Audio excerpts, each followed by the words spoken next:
waxaa baraha bulshada ku jirto in la xiray Sheekh Salaad Maxamuud oo ku magac dheer Sheekh Shantay kaas oo la sheegay inay xireen booliska degmada Hodan ee gobolka Banaadir.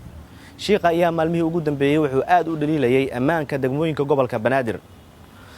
haddaba sida caadada ahba Sheekha ayaa salaada casir marka laga soo baxa kadib waxa uu khudbadihiisa uu ku duubi jiray masjidkan iga dambeeya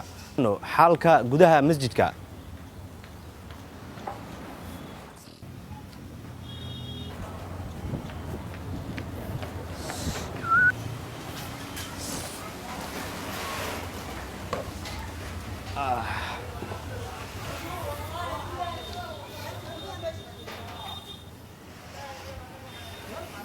daawadayaal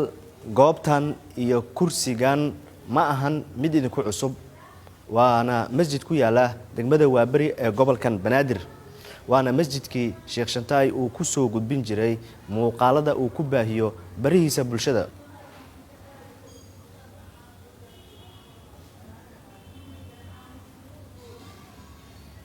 salaadii casir ee maanta oo inta badan uu Sheekh Shantay uu halkan ku oogi jiray kama uusan mid ahayn jamiicadii halkan ku tukatay maanta taas oo xoojinaysa in ciidamada ammaanku ay xireen sida idin muuqatana ma jiro wax barnaamij ah oo Sheekha iyo kooxdiisu ay halkan ku duubayaan maanta. Sheekh Salaad Maxamuud Sheekh Shantay ayaa markii uu soo baxay in la xiray ayaa dhowr jeer la xiriiray mana suuro gelin in khadka taleefanka aan isku helno. waxaa sidoo kale aan la kulmay maamulka masjidka oo Sheekha wax ka soo duubo balse inuu ma suuro gelin in aan ka helno xog dhaafsiisan inta aan hayno oo ah in uu xiran yahay. dawladii dhexe Soomaaliya culumadii xilliga joogtay Sheekhiga iga shakay saddex ay u qaybsantay qolo way gaabsadeen qolana xabsiga ku jireen kuwii shahiiday ilaahi ummadan diintoodii iyo caqiidadoodu ku badbaadiyay kuwa ka aqoon badana banaanka jooga maysan hadlin UC iyo walakuma waxa si cad loo inkiray dawladii dhexe oo ahayd heykal dowladnimo leh dawlad isku tashan amnigeeda iyada tashatay khayraadkeeda ku tashan bay ahayd dawladnimada maanta sir iyo been ka kooban iyo dawarsiga iyo tugsiga ma ahayn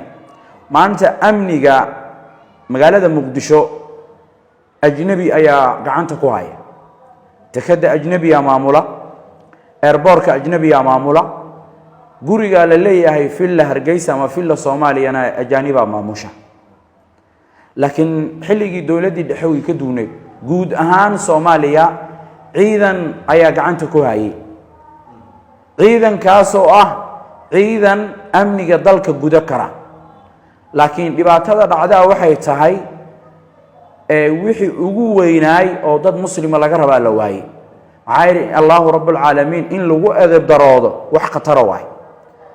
UCE walakuma la inkiray wadaadadii marka Allahu rabbul alamin hidihiisa iyo warka alla oo la weyneed maamulkii ninkii ugu sareeyay waxay xukumkii oo lahayd bay u cadeeyeen koo waxay dhaheen islaamka waa ka baxday islaamnimada ku soo noqo ilaahayna waxaad toobana la imo